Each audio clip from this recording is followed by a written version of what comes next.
오늘은 종려주일입니다. 종려주일로 지키는 것은 예수님께서 십자가에 못 박혀 돌아가시던 그 주간 첫날이 주일이었는데, 주일에 예수님이 예루살렘에 입성을 하실 때 무리들이 종려나무의 가지를 땅에 깔거나 손에 들고 흔들면서 예수님을 환영하였다라고 하는 것에서 비롯되어서 그 종려주일로 기념하여 지키는 것입니다. 그러니까 예수님의 십자가의 길을 걸으시는 첫 걸음, 예루살렘의 입성, 그것을 생각하는 것이 종려주일입니다. 그래서 오늘 우리가 성찬 예식도 행하면서 이제 예수님의 십자가의 고난을 같이 묵상하게 되는 것입니다. 이렇게 예수님이 예루살렘에 입성하실 때 무리들이 종려나무 가지를 흔들고 외친 소리가 있습니다. 그 내용이 13절에 나옵니다. 호산나 찬송하리로다. 주의 이름으로 오시느니 곧 이스라엘의 왕이시여. 이렇게 외치면서 종려나무 가지를 흔들었습니다.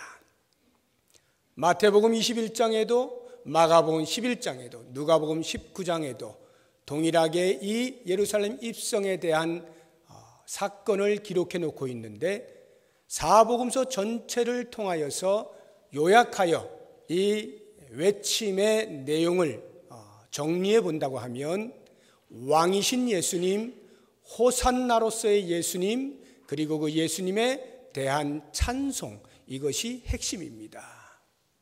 호산나라고 하는 것은 주여 우리를 구원하소서라고 하는 뜻을 가지고 있습니다. 다시 말하면 백성들이 환호하였던 것은 구원자로 오신 예수 그리스도가 이제 우리의 왕이시다라고 하는 것을 기뻐하여 찬송하며 외쳤던 것입니다. 그런데 그와 같은 왕 대신 예수님을 찬송하고 기린 것까지는 좋은데, 어떤 왕으로서 환영하였느냐라고 하는 부분에서는 성경이 이야기하는 것과는 사뭇 차이가 있습니다. 그 백성들이 예수님을 호산나 우리의 왕이시여 찬송 받으시옵소서라고 말을 할 때 그 왕은 당시 로마 통치 아래 있던 식민 국가로서 우리 민족을 구원해 주실, 우리 민족의 해방을 가져다 주실 정치적 왕으로서의 예수님을 기대하고 그렇게 외친 것입니다. 그에 비하여 성경은 예수님을 그와 같은 정치적 왕으로 소개하고 있지 않은 데에 오늘 우리가 초점을 맞추어 생각을 해봐야 합니다. 성경은 우리에게 예수님을 전혀 엉뚱하게 평화의 왕으로, 겸손의 왕으로 소개를 하고 있습니다. 과연 평화의 왕, 겸손의 왕이 어떤 의미를 담고 있는가 하는 것을 이 시간에 우리가 묵상하면서 그 평화의 왕, 겸손의 왕으로 오신 예수 그리스도를 바르게 환호하고 그 예수님을 따르기로 작정하며 우리의 왕이시여 외칠 수 있는 우리가 될 수 있으면 좋겠습니다. 그러면 먼저 평화의 왕 되신 예수님에 대해서 생각을 해보겠습니다. 우리가 예수님을 평화의 왕이라 할 때는 적어도 세 가지 영역에서 생각을 해봐야 됩니다. 그 첫 번째 영역은 예수님께서 평화의 왕으로 오실 때 하나님과 죄인된 인간 사이에 평화를 가져다 주신 분이라고 하는 의미를 가지고 있는 것입니다. 우리 같이 한번 로마서 5장 1절을 읽어보도록 하겠습니다. 우리 앞에 자막이 나오니까 로마서 5장 1절 다 같이 읽어봅니다. 그러므로 우리가 믿음으로 의롭다 하심을 받았으니 우리 주 예수 그리스도로 말미암아 하나님과 화평을 누리자. 예수 그리스도를 믿는 믿음으로 인하여 우리는 하나님과 화평할 수 있게 된 것입니다. 구약 시대에는 과연 이스라엘 백성들이 어떻게 하나님과 화목하며 살 수가 있었습니까? 죄인된 인간의 몸으로 하나님과 화평할 수가 없었는데 하나님께서 특별하게 성막을 제정하게 하시고 그 안에서 제사 제도를 통하여서 화평할 수 있는 일시적 방편을 마련해 주셨습니다. 그래서 성막에 들어갈 때 가장 앞에 번제단이 있죠.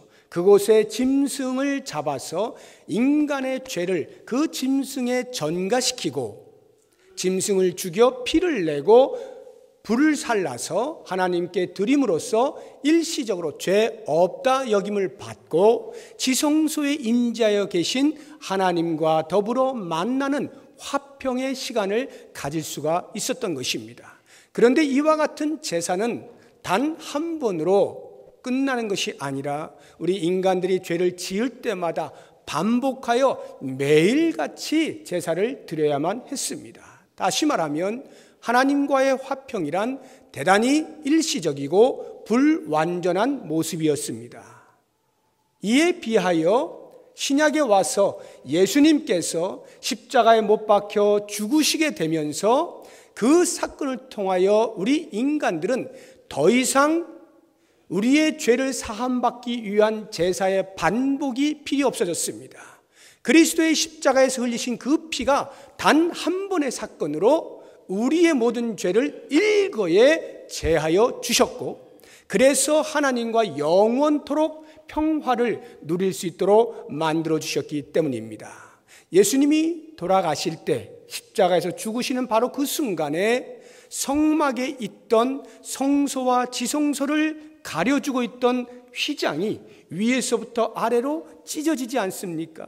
그것은 곧 그리스도의 십자가의 죽으심을 통해서 이제는 어느 누구를 막론하고 모두가 다 은혜의 보좌 앞에 나아갈 수 있게 되었다라고 하는 것을 의미하는 것입니다. 이처럼 그리스도께서 평화의 왕으로 오셨다는 것은 다름 아닌 하나님과 인간 사이에 가지고 있던 모든 담들을 허시고 화평케 만들어주셨다라고 하는 것입니다.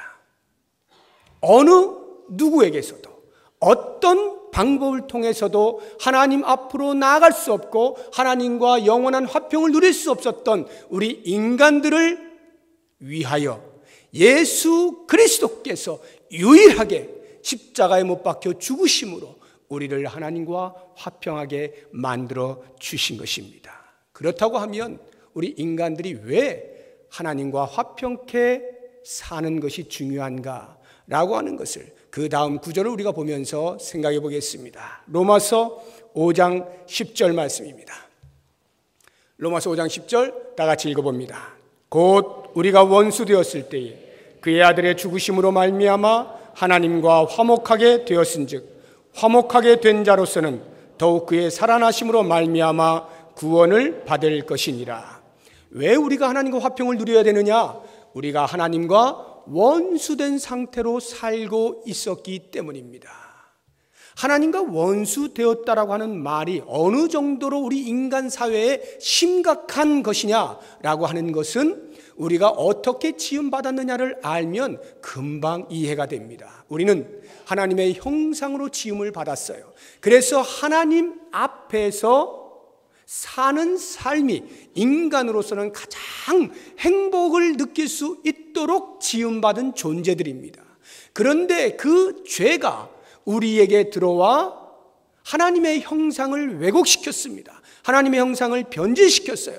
더 이상 하나님과 함께 할 수 없게 만들므로 우리 인간의 삶엔 행복을 찾아볼 수 없는 불행의 나락으로 떨어진 것, 이것이 죄로 인하여 하나님으로부터 멀리 떨어진 인간의 결과입니다. 바로 이 참혹한 삶을 살 수밖에 없던 인간들을 위하여 하나님께서는 예수 그리스도 이 땅에 보내주셔서 그분으로 십자가에 못 박혀 죽게 하심으로 우리를 구원하여 주시고 그 하나님과 영원토록 평화롭게 만들어주신 것, 다시 말하면 하나님 앞에서 하나님의 일그러진 형상을 회복하고 다시금 주님과 긴밀한 교제를 나눌 수 있도록 한 삶, 즉 영원한 행복을 느끼며 누리며 살 수 있도록 했다라고 하는 것에서 그리스도의 평화의 왕 되심은 우리에게 무엇으로도 바꿀 수 없는 가장 중요한 가장 가치 있는 선물이 되는 것입니다. 그러므로 우리는 이와 같이 하나님 앞에서 평화를 누리게 된 자들로서 특별히 그리스도의 십자가의 죽으심을 우리가 기리고 있는 이 주간에 다른 그 무엇보다도 주님 감사합니다. 제 안에 찾아오셔서 저로 하나님과 평화할 수 있도록 도와주셨으니 감사합니다. 감사가 넘쳐날 수 있는 한 주간이 될 수 있기를 바랍니다. 두 번째로 평화의 왕으로 오셨다라고 하는 것은 사람과 사람 사이에 평화를 가져다 주신 분이다라고 하는 의미입니다. 우리 에베소서 2장 14절 15절의 말씀을 같이 한번 읽어보겠습니다. 에베소서 2장 14절 15절입니다. 그는 우리의 화평이신지라 둘로 하나를 만드사 원수된 것 곧 중간에 막힌 담을 자기 육체로 허시고 법조문으로 된 계명의 율법을 폐하셨으니 이는 이 둘로 자기 안에서 한 세 사람을 지어 화평하게 하시고. 여기 둘로 하나를 만들었다라고 할 때 둘은 그 하나는 유대인이고 또 다른 하나는 유대인을 제외한 모든 사람 총칭하여 이방인입니다. 유대인과 이방인을 하나로 만들었어요. 당시의 사람을 분류하는 방법 중에 하나가 유대인과 이방인이라고 말씀을 드린 적이 있죠. 유대인들은 하나님으로부터 선택받은 백성이라고 하는 특권의식이 있었습니다. 그리고 나머지 모든 민족들은 다 이방인이에요. 하나님의 선택을 받지 못한 민족들이에요. 그렇게 구별하여서 유대인들은 언제나 우리 손안에 들려져 있는 이 율법, 하나님께서 우리에게 말씀을 맡겨주셨다라고 하는 특권의식을 가지고 늘 우월감을 가지고 삶을 살았던 것입니다.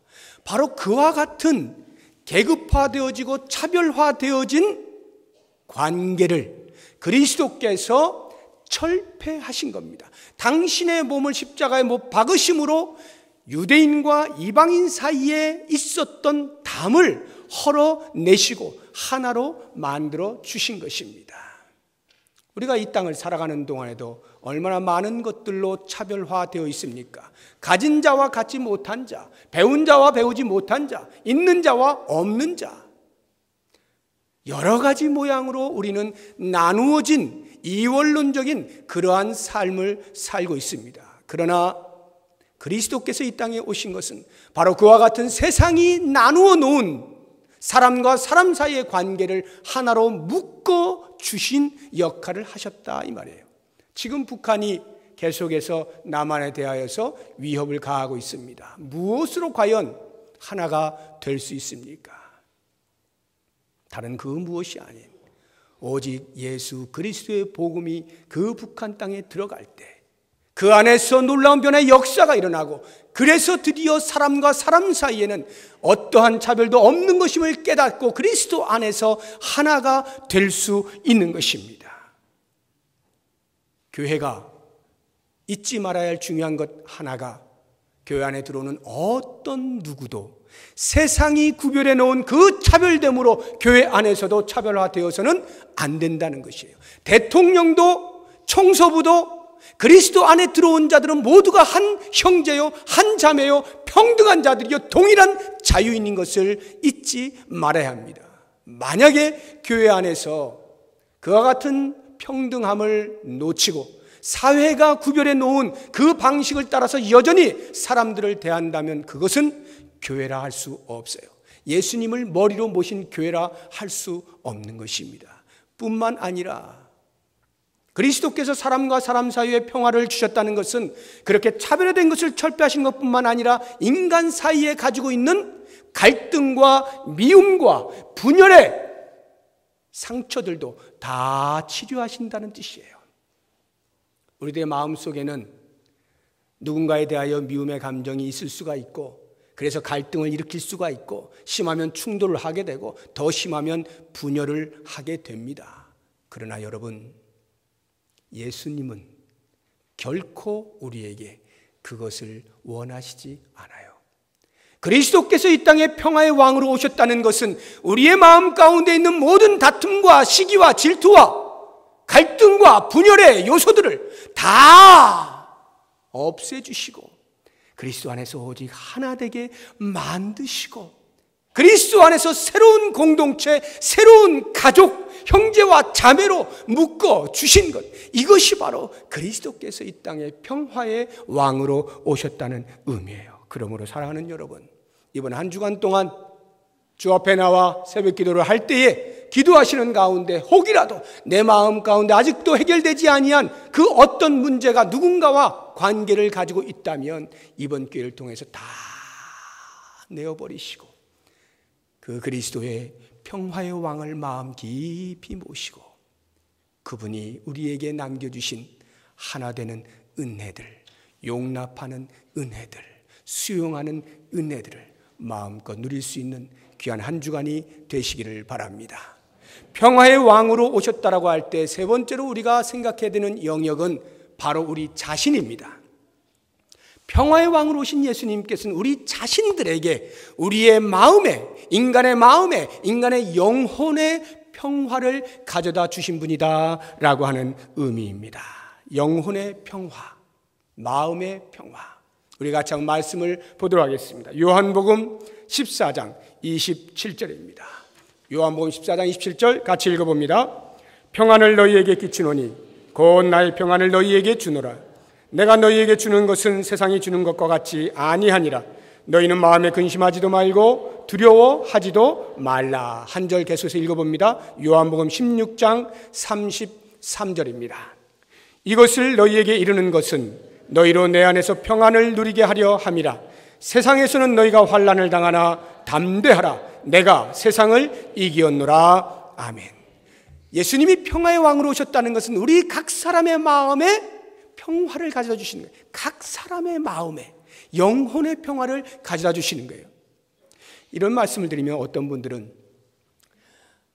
내가 정말 원하는 것은 마음의 평화가 아니고 지금 당장 내가 먹고 사는 일에 지치고 힘든데 물질에 좀 어떤 복을 주시면 좋겠다. 내가 지금 몸이 아파 너무 힘든데 건강에 복을 주시면 차라리 낫겠다. 이런 생각을 얼마든지 하실 수가 있습니다. 그러면 우리 예수님이 과연 그러한 사실을 모르셔서 우리에게 물질을 주시지 않은 걸까요? 그걸 모르셔서 우리에게 건강을 주시지 않은 건가요? 아닙니다. 왜 예수님께서 그런 물질이며 건강, 우리가 원하는, 우리가 지고 싶어하는 것들이 아닌 마음의 평화, 영혼의 평화를 주신다라고 말씀하시는가? 그 이유는 다름 아니라 우리가 지금 당장 볼 때는 눈에 보이는 가시적인 것이 필요하다고 여길지 몰라도 사실 인간은 정신세계가 물질세계를 지배하며 살도록 되어 있기 때문인 것을 예수님이 아시는 것이에요. 한번 생각해 보세요. 우리가 돈이 많습니다. 건강해요. 하고 싶은 거 다 해요. 그러나 정작 마음의 평화가 없어 근심과 걱정으로 가득 차 있다면 그 우울함을 어떻게 이겨낼 수 있을 것이고 가지고 있는 모든 물질과 그 건강이 무슨 소용이 있겠어요? 아주 엉뚱한 곳에 사용되거나 아니면 사용되지도 못한 채 폐기가 되고 그렇게 무기력한 삶을 살 수밖에 없어요. 그러나 보세요. 마음의 평화가 있는 사람은 근심과 걱정을 주 앞에 내려놓고 주의 인도하심을 따라 살겠노라고 다짐하고 그러한 삶을 경험하는 사람은 비록 내 손에 많은 것이 쥐어져 있지 않다 할지라도 내 육체의 건강이 그렇게 충분치 않다 할지라도 마음의 평화가 내게 평안을 가져다 주신 그 예수님으로 인하여서 그러한 환경적 요소들을 이겨낼 수 있는, 극복할 수 있는, 견딜 수 있는 힘이 생기는 거예요. 그래서 초대교회 성도들이 예수님께서 지금 이와 같이 말씀을 하시는 이유가 그들이 예수님을 믿는 그 이유 하나만으로 주변으로부터 많은 핍박을 받습니다. 환난을 겪습니다. 힘들어요. 차라리 예수 안 믿었으면 대충 살 수도 있는 것인데 예수 믿는 것 때문에 그 믿음 때문에 얼마나 많은 고통을 로마로부터 유대인들로부터 받는지 몰라요. 그런데 예수님께서는 그와 같은 환경적 요소를 없애주시는 것이 아니라 마음의 평화를 빌고 계시는 거예요. 왜? 그것으로 얼마든지 외부의 환경을 이겨낼 수 있기 때문이죠. 초대교회 성도는 실제로 그렇게 이겨내지 않았습니까? 자기가 목숨을 내어 던지고 순교하는 그 자리에서도 내 몸은 너희들이 뺏을지 몰라도 나의 영혼은 뺏지 못하니 나의 몸과 영혼을 다 주관하시는 여호와 앞에서 나의 마음을 지켜 나는 신앙의 자리를 사수한다 라고 하는 이것이 그들에게 다가온 위협을 넘어뜨리지 못하게 하는 것입니다. 그 위협이 그들을 넘어뜨리지 못하는 거예요.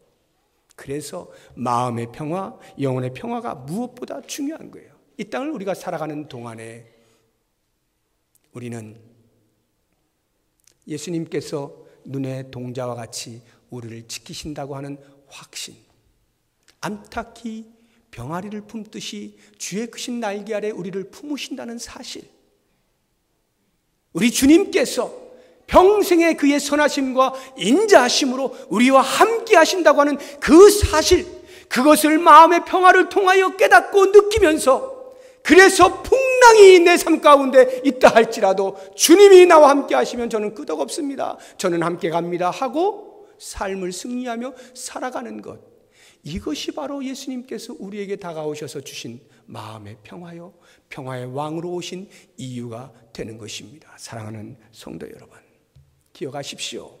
우리가 예수님을 믿는다라고 할 때는 적어도 이렇게 세상에서는 비교할 수 없는, 세상에서는 줄 수 없는 영혼의 평화를 누리시면서 이 땅에 아무리 우리를 옥죄온다 할지라도 하늘을 바라보면서 하늘의 소망을 두고 넉넉히 살아가 우리의 마음의 평화의 왕을 모신 그 삶을 온전하게 드러낼 수 있는 복된 삶을 사시기를 주의 이름으로 축복합니다. 이제 마지막으로 우리가 예수님이 겸손의 왕으로 오셨다라고 할 때 그 의미가 무엇인가 하는 것을 생각해 보겠습니다. 예수님은 마태복음 11장 29절에 보니까 나는 마음이 온유하고 겸손하다라고 직접 말씀을 하셨어요. 예수님의 겸손은 그 무엇보다도 예수님의 탄생에서 시작한다라고 볼 수가 있겠습니다. 예수님의 탄생이 과연 어떠한 겸손을 보여주는지 말씀을 통해 보도록 하겠습니다. 빌립보서 2장입니다.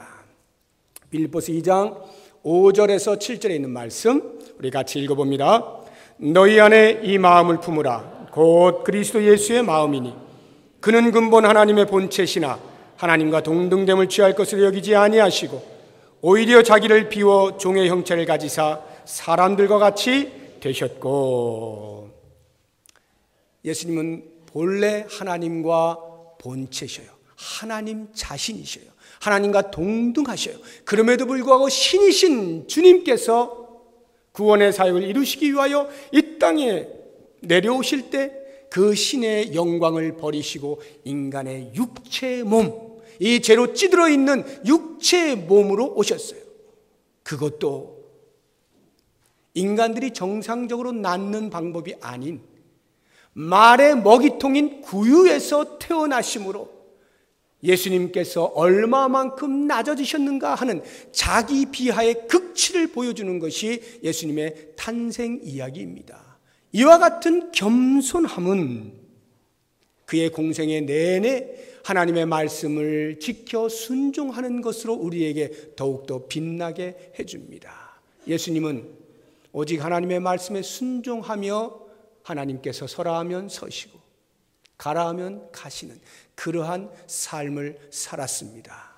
얼마만큼 겸손하게 살았는가? 오직 하나님의 하신 말씀에 그 예언이 성취되는 일을 위하여 당신을 내어 드린 거예요. 오늘 말씀도 보게 되면 이 예루살렘 입성이 왜 예수님께서 많은 동물들 중에서 그렇게 하찮고 어울리지 않는 어린 나귀 새끼를 타고 들어오셨을까를 생각해 보십시오.